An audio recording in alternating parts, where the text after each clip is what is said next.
Lehen ondorioa, arnasguneen inguruan ateratzea erabaki dugu. Arnasguneak egon direlako bi egunotan komentatutako idei askoren erdian. Arnasguneak ez dira herri euskaldunak soilik, baina arnasguneen multzoan oso azpimultzo garrantzitsua dira. Euskararen erabileraz eta hegemoniaz betetzen dituzten baldintza hoiez gain, euskararen transmisioa edo sozializazioa modu bete-betean egiten dutelako. Horrek kualitatiboki duen garrantziarekin. Eta ondorio horrekin erlazionatuta ikusten dugun etorkizunerako lehen erronka litzateke, politika publiko guztietan hizkuntzaren zeharlerrotasuna kontuan hartzeko eskatzea administrazio guztiei.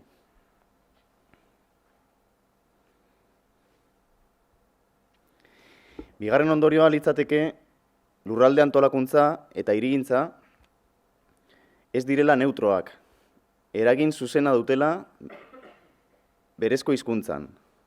Eta haien eragina ez dala inoiz kontuan hartu Euskal Herrian. Lurralde antolakuntzako araubideak ez diola arretarik jarri. Eta bigarren ondorio horrekin erlazionatzen ditugu bi erronka. Lehenengo erronkak dauzka bi alde, batez ere, biak lirateke azterketa bat behar dugula, eta azterketa horrek badauzkala bi alde, bat kuantitatiboa eta bestea kualitatiboa. Kuantitatiboa zentratuko litzateke zenbat horretan, ezta? Ikerketa zehatz eta objektibo bat egitea behar dugu, datuen bidez frogatzeko hirigintza hazkundearen, alegia etxebizitza berrien hazkundearen eta euskararen galeraren arteko harremana. Eta bestetik, azterketa kualitatibo hori dagokionez, nola horri dagokionez, ikerketa bat egitea, aztertzeko Euskal Herriko hirigintza ereduen edo hirigintza ereduaren, eta bertan sar litezke etxebizitza poligonoak, suburbanizazioaren prozesua, zonifikazioa, merkataritza zentro handiak ere aipatu izan dira, azpiegiturak, beraz ez dira bakarrik etxebizitzak, hoien eta euskararen galeraren arteko harremana. Eta bigarren ondorio horrekin erlazionatuta beste erronka bat litzateke, Euskal Herriko lurralde antolakuntzaren eta hirigintzaren alorretatik konturatu behar direla, teknikariak, politikariak, ezin dutela kultura ondareaz eta tokiko identitateaz, ganoraz hitz egiten jarraitu, euskara eta euskaliztunen komunitatea kontuan hartu gabe.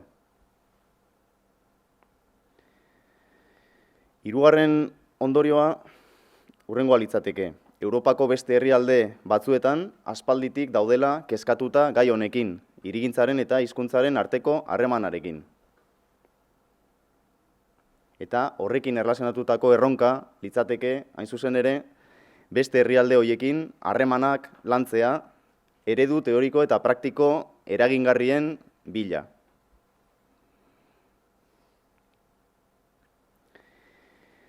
Laugarren ondorioa litzateke, egungo ordenamendu juridikoak ez diola beharrezko arreta jarri izan hizkuntza eta lurraldearen arteko harremanari.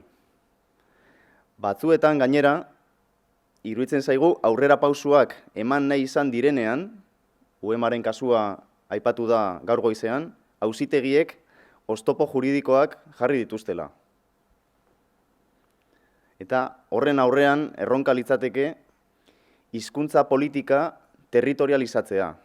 Alegia, lurraldetasun printzipioari begira jartzea hizkuntza politika. Ez gelditzea gaur egun ere entzun da aldarrikapen hori, ezta? Hizkuntza politika modu integralagoan ulertzea alegia.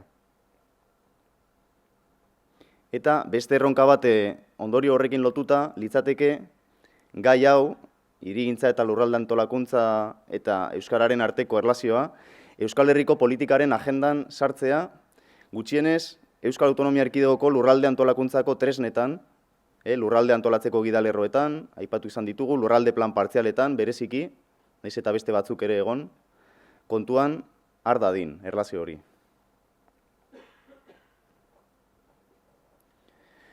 Bosgarren ondorioa,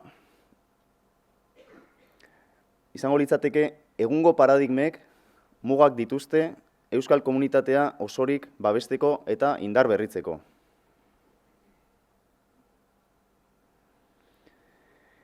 Eta horrekin erlazionatutako erronka, izan daiteke hizkuntza babesteko paradigma berrien beharra daukagula, paradigma berri horien bilaketa egin behar dugula, ingurumenaren alorrean baliagarriak izan diren tresnak eta kontzeptuak, esate baterako gaur iraunkortasunarena aldarrikatu da entzule batek egin duen bezala, aztertu behar dira eta ahal dela baliatu.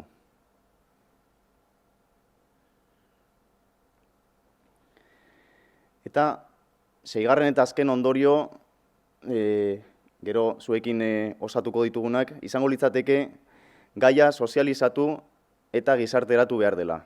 Jendea kontzientziatu eta jendearekin landu egin behar da gai hau.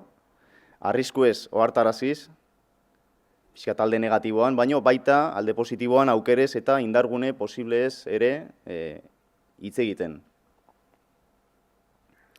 Eta horrekin lotuta, azken erronka eta konpromisoa litzateke, jardunaldiotako antolakuntzak eta batzorde akademikoak konpromisoa hartzen dugula, eragin linguistikoaren ebaluazioa deitu daitekeen izeneko tresna bat definitzeko eta bigarren jardunaldi batzuetan aurkezteko.